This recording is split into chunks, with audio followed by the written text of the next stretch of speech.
"You're too poor," my sister said in front of everyone at Easter brunch. "I can't waste my time with you. I have an elite circle." Then she found out I was actually worth $300 million. I remember the moment so vividly, I can almost hear the echo of her voice in the hallway. It was 2 days before Easter and I just arrived at Tamara's house, luggage in hand, answering my parents' request that I not spend the holiday alone. My suitcase wheels squeaked across the marble tiles, announcing my presence far too loudly. I tried to be discreet, but Tamara's voice carried with effortless volume. "She won't fit in, Mom. Lena's just too poor for my circle." The casual, almost bored way she said it stunned me more than the actual words. I paused in the doorway, breath caught in my throat, and for a second I wondered if she even realized I could hear her.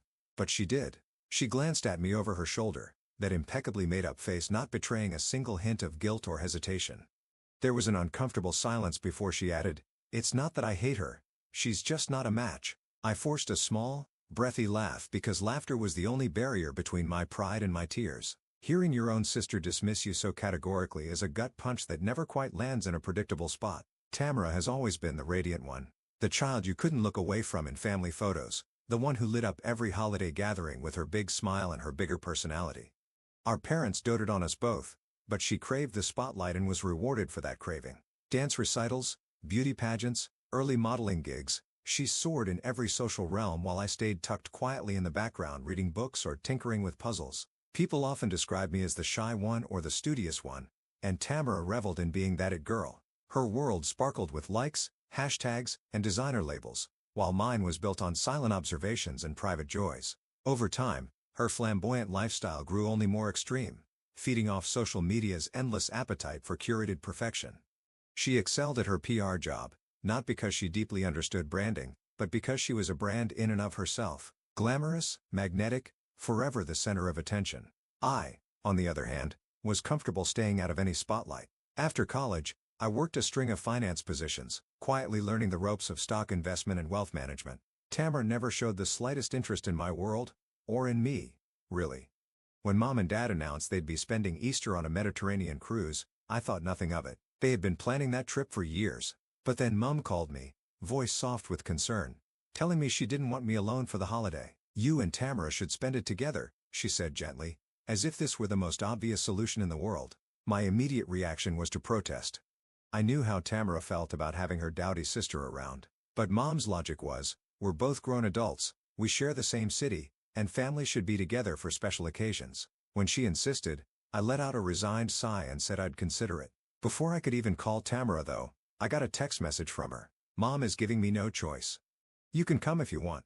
I'm having a few friends over for brunch, dressed presentably." That was it. No smiley face, no warmth, just a directive. Yet somehow, I convinced myself that once we were together, maybe we'd laugh about old times. Perhaps my presence wouldn't be such a nuisance. That hope lasted until I actually walked into her house and heard her scathing critique. After overhearing her conversation with Mom, I quietly slipped upstairs to the guest room. I shut the door, sitting on the edge of the bed replaying her words in my head. "She's too poor for my cut circle." My first reaction was disbelief, a hollow sort of shock that reverberated in my chest. But soon, hurt replaced shock, followed by an overwhelming urge to escape. For a moment, I considered just leaving, catching a cab home, ignoring Mom's request altogether. Yet a flicker of pride held me back. Why should I hide from Tamara's insulting view of me? If she wanted to cast me in some cliché role, namely the impoverished sister in ill-fitting sweaters, then maybe I'd see it through just to watch her squirm if she ever discovered the truth. I stared at my reflection in the room's gilded mirror. I was wearing a simple black blouse and jeans, comfortable and unremarkable. My hair was in a low ponytail, my makeup minimal. Yes, I was quiet. But quiet didn't equate to powerless, and it most certainly didn't equate to poor. I closed my eyes and inhaled deeply, deciding that I would stay. For Mom, for Dad, and for whatever unexpected turn might follow. My phone buzzed with a reminder that a market report was about to be released. It was a quiet ping that usually ignited a spark of excitement. Reading those figures, analyzing trends, placing strategic trades. That was my private thrill. Tamara never knew that while she was busy showing off her new designer bag, I was funneling money into carefully selected stocks and ETFs. To her, I was just a boring office drone. If only she knew that I had spent the past decade turning a modest set of savings into a $300 million portfolio. It hadn't been easy. I started with just a few $1,000s saved for my first job, meticulously budgeting so I could invest more each month. My nights were spent reading financial reports while Tamara posted photos from exclusive club openings. My weekends revolved around analyzing market volatility while Tamara flaunted brand new shoes. In time, I made bold moves, investing in emerging markets, identifying undervalued tech startups, always reinvesting my gains. I didn't need people's applause or validation for my success. The number spoke loud enough to me, and I liked it that way. My wealth was my secret garden, a sanctuary from superficial judgments like Tamara's. Late that night, I tossed in the plush guest bed. Tamara's house was silent except for the faint of distant traffic. Even though every inch of that place screamed luxury, from the tufted velvet headboard to the grand chandelier in the foyer, it felt cold, like a stage set designed to wow an audience. I wondered how much she paid just to keep up appearances, how much time she invested in curating her Instagram-worthy existence. My thoughts drifted to the causes I'd quietly funded over the years. The scholarships for underprivileged students, the water filtration systems for remote villages, the library I built in a small town that didn't even have a proper bookstore. Tamara had never asked about my philanthropic pursuits, and I never volunteered the information. Perhaps some part of me feared her derision, or maybe I simply believed that good deeds done in silence had a different kind of purity. I finally drifted off to sleep, unsettled, but strangely emboldened. A new question bubbled in my mind. If Tamara and her friends learned who I really was, what I really had, how would they react? The thought made me uneasy, but a small, almost mischievous smile tugged at my lips before I surrendered to sleep. Easter morning arrived with an energetic buzz in Tamara's household. The catering team bustled around the kitchen, setting up lavish floral centerpieces on an enormous marble countertop. Two servers in crisp white shirts carried trays of champagne and sparkling juices while a harpist stood by the window carefully tuning strings that glimmered in the sunlight. It was like stepping into one of those high society magazines, everything meticulously choreographed for maximum effect. I slipped downstairs trying not to draw attention. The scent of fresh flowers and expensive perfume hit me in a heady rush, a fragrance of extravagance. I offered to help, but Tamara waved me off. "Just mingle or something," she said, half distracted, half dismissive. She was dressed in a pastel designer dress that matched the table settings, her hair styled in soft waves that framed her flawless makeup. Her friends began to trickle in. Clara in a tailored jumpsuit, Jasmine in a floral sundress, a few men in linen suits. Their conversations danced from hedge funds to exclusive clubs, from new restaurants in town to who got invited to which celebrities after party. They dropped names like confetti, each one an attempt to outshine the other. I stood on the periphery, a silent observer with far more knowledge than they could imagine. Eventually, one of Tamara's friends, an elegant woman I recognized from social media as Amelia, sauntered over to me. She wore an expensive watch that flashed with every subtle movement of her wrist. "And you are?" she asked, smiling in that polite yet distant way of someone trying to place you in her mental hierarchy. "I'm Lena," I replied, offering my hand. "Tamara's sister."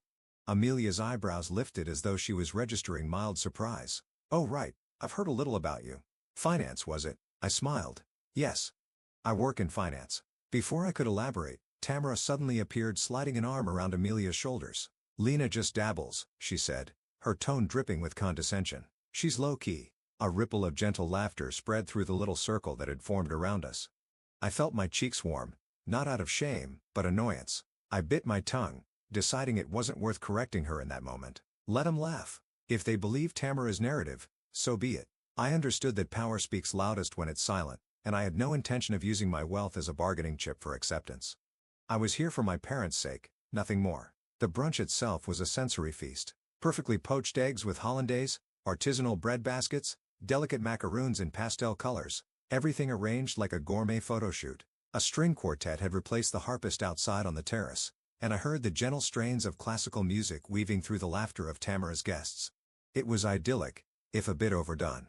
Tamara presided at the head of the table, ensuring everyone was comfortable, constantly adjusting place settings, and orchestrating the conversation to keep it from ever getting too real. I found myself sandwiched between two men who seemed more interested in discussing their next yacht rental than asking anything about me.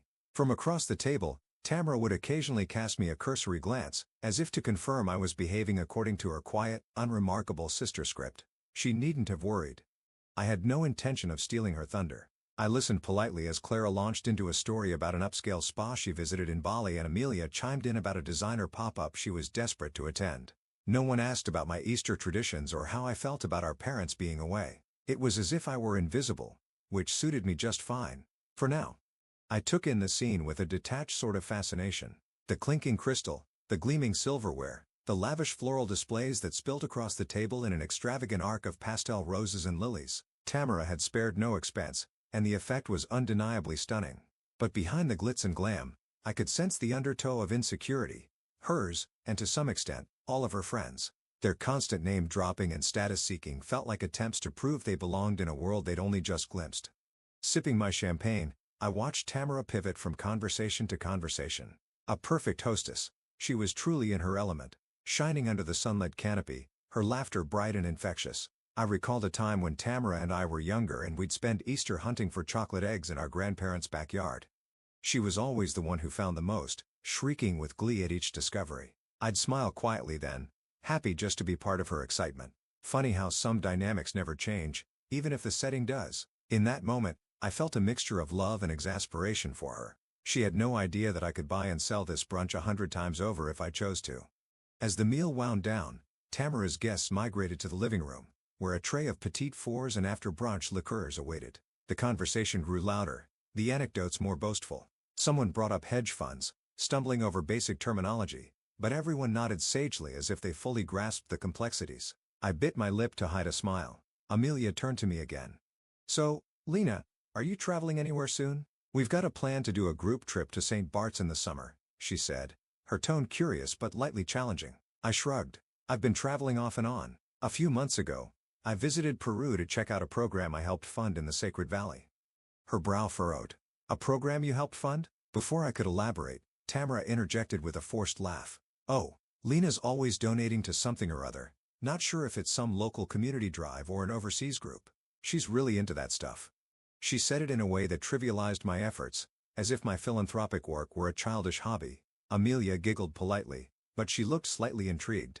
I noticed that small spark of curiosity and tucked it away, wondering if it would resurface later. Finally, the brunch ended, and Tamara's circle trickled out with air kisses and promises to meet up soon. The house grew quieter, only the staff clearing plates and rearranging furniture in the aftermath.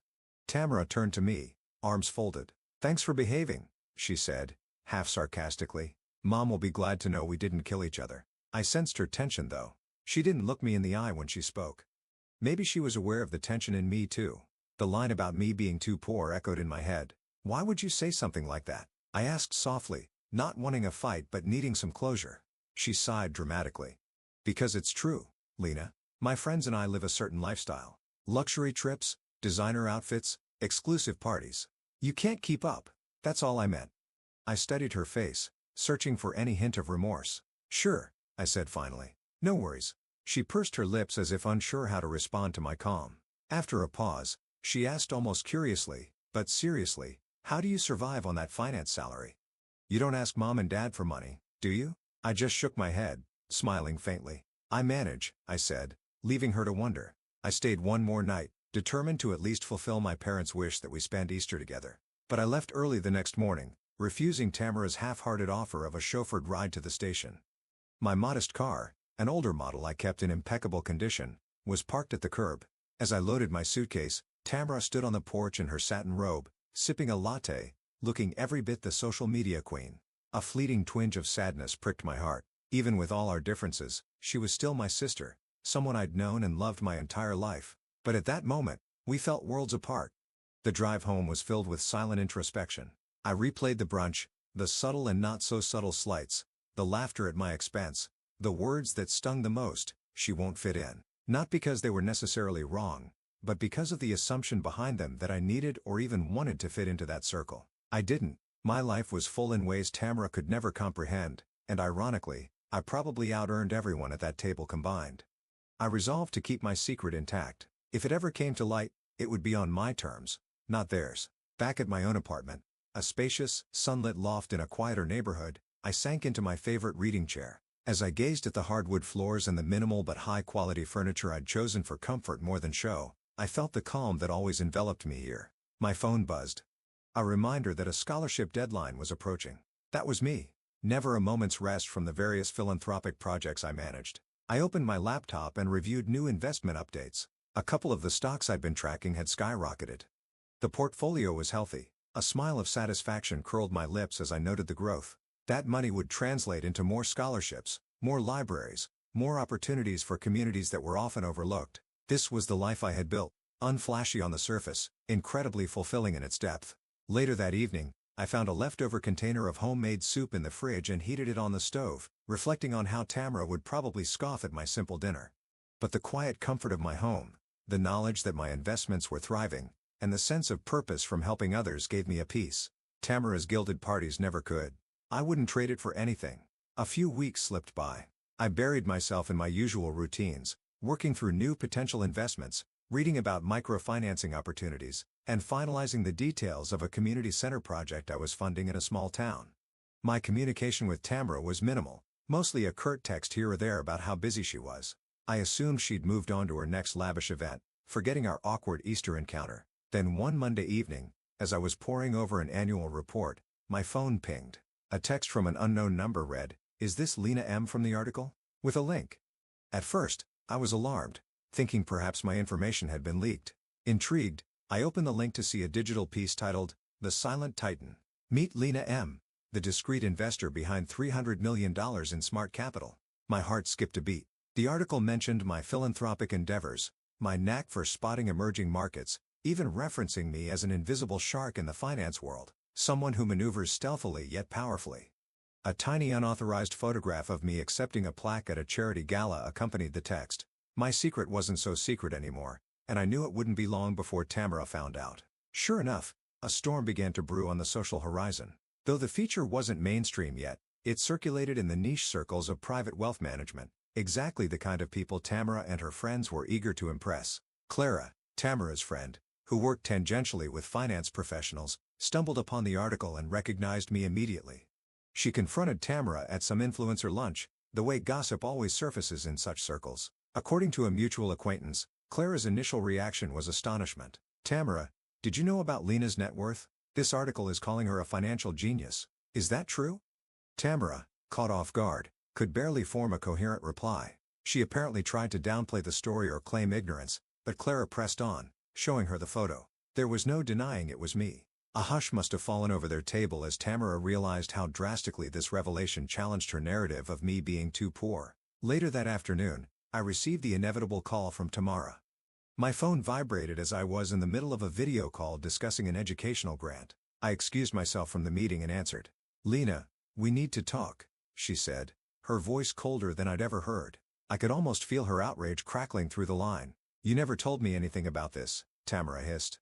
"Do you know how humiliated I felt when Clara showed me that article in front of everyone? My own sister and I had no idea who she really was." I leaned against my kitchen counter, inhaling deeply before responding. "I never hid anything," I said calmly. "I just didn't parade my finances around. I don't see why it's my obligation to broadcast my net worth to anyone, including you." She scoffed, and I could imagine her pacing around her living room, nails tapping on her phone in agitation. "But you let us think you were struggling. You wore those plain clothes, drove that outdated car. You literally sat at my Easter brunch and said nothing, while my friends assumed you were some low-level finance drone." The underlying message in her words was that I had somehow deceived her or made her look foolish. It stung, but it also revealed her priorities. I swallowed the indignation in my throat and said quietly, "I don't define myself by my wealth, Tamara. Maybe you do, but I don't. And that's really all there is to it." "That's not all there is to it," she snapped. "You embarrassed me. You made us all look shallow and ignorant." I couldn't help but notice how it was less about her caring for my feelings and more about the damage to her social standing. Taking a seat on my living room couch, I steadied myself for a real conversation. "Tamara, I didn't set out to embarrass you. Honestly, I don't care what your friends think. I care about my privacy, about doing meaningful work, and about not turning my finances into a public spectacle." She took a sharp breath. "You could have given me a heads up. A single hint. I mean, why hide it? Why let us think?" She trailed off. I heard her exhale, a shaky breath that hinted at genuine hurt. For a moment, I realized that behind her anger, she might feel betrayed. "Look," I said softly, "I wasn't hiding. I just live my life differently. I'm not about to post my bank statements or brag about my philanthropic deeds on social media. That's not who I am, Tamara." Silence hung heavy between us, broken only by her quiet sniffle. Then in an unsteady voice, she asked, "So what happens now?" We talked for nearly an hour that day, the anger in her voice gradually fading into confusion, then slipping into a fragile understanding. I shared snippets of my journey, how I'd stumbled into investing after college, taking a keen interest in emerging markets, reinvesting every spare penny. I told her about the philanthropic programs I'd spearheaded, the charities close to my heart, and how anonymity in those endeavors was a kind of freedom for me. She listened, interjecting occasionally with disbelief. You own an island? You're funding water projects in Africa? Wait. You built a library in Colombia? Each question sounded more incredulous than the last. I explained that I'd never felt the need to flaunt these actions. The results? Improved lives, better education, environmental preservation, were all the reward I needed. By the end of the call, Tamara's tone was subdued. I guess I never knew you, Lena, she said quietly. It was the closest I'd heard her come to an apology, yet there was a residual edge to her voice, a sense that part of her remained resentful or even jealous. She thanked me for talking and ended the call with a vague promise to see me soon. I hung up, feeling a strange mix of relief and sadness. In the days that followed, our family dynamic shifted. Dad called from the cruise ship, somewhat panicked. Tamara told us something about an article? Something about you being a millionaire? He asked in a hushed tone as if it were a state secret. I tried to reassure him that yes, I was financially secure and that no, I wasn't running a pyramid scheme or anything illicit. He and Mom were bewildered but supportive. Why didn't you tell us?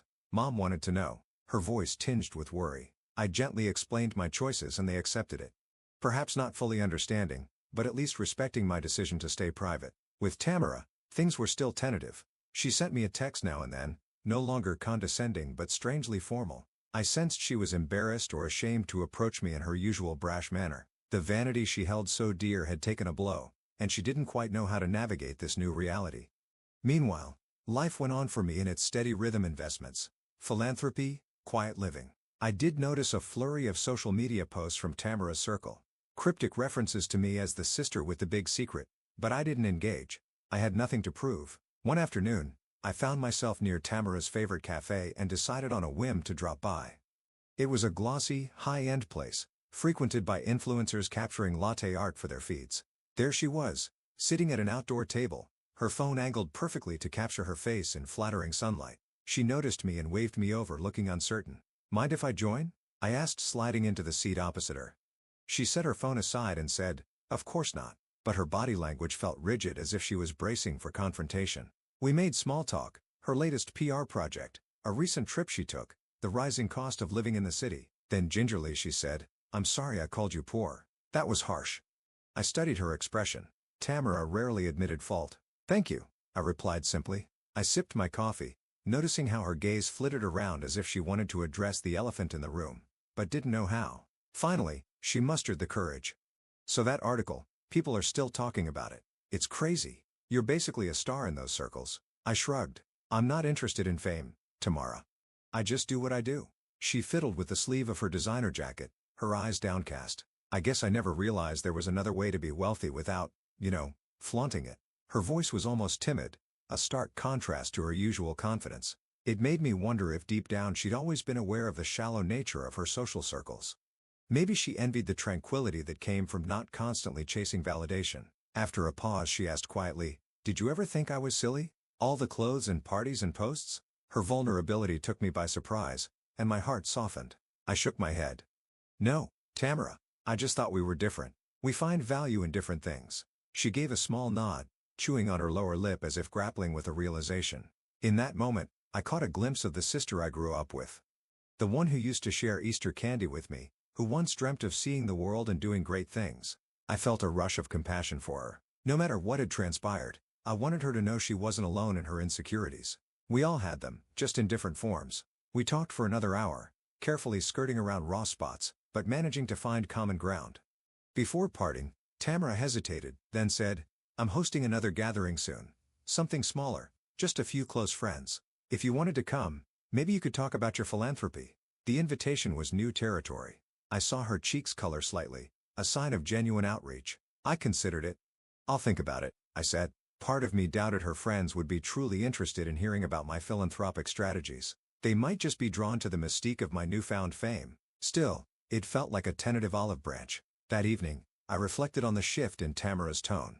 Perhaps she was sincerely curious, or perhaps she feared being judged by people in her circle for not knowing her own sister's achievements. Whatever her motivations, it was a step forward, a chance for us to bridge the chasm that had opened up between us. I couldn't forget, though, the quiet pain of hearing her call me too poor. That statement had cracked something in our relationship. Whether it could be fully mended, I wasn't sure. But I was willing to let time and honest conversation do their part. A week later, I was scrolling through my emails and came across a heartfelt message from a student who'd received one of my scholarships. She was the first in her family to attend college, and she wrote about how my support had changed her life. Reading her words brought tears to my eyes. This was what mattered. Real people. Real impact. Not the glitzy veneer of acceptance into some elite circle. Almost impulsively, I forwarded the email to Tamara with a note that read, "This is why I do what I do." Part of me worried she might scoff at it, but another part of me hoped she'd see beyond her world's surface. Her reply came faster than expected. "Wow, this is incredible, Lena.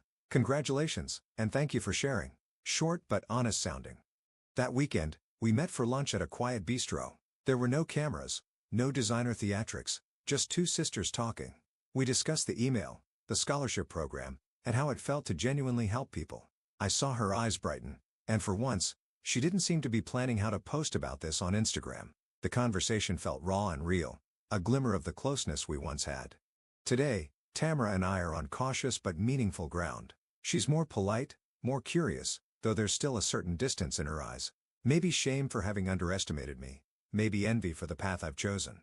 I haven't changed how I live. I still wear my neutral sweaters. I still drive my practical car. I still check investment charts over morning coffee and direct my capital toward causes that resonate with me.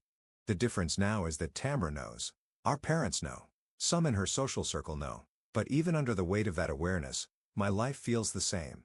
Purposeful, private, deeply rewarding. When I think back to that Easter morning, when my sister's voice echoed in the hallway, declaring me too poor for her high-flying group, I feel a pang of nostalgia and amusement because in that moment of hurt, I discovered my own unshakable sense of worth. Wealth, I've learned, isn't about flashy labels or elite invitations. It's about having the power to create change, to uplift others, to be at peace with who you are when the lights go out. And so I move forward quietly confident knowing that the greatest luxury is living a life that needs no audience but can inspire all the same.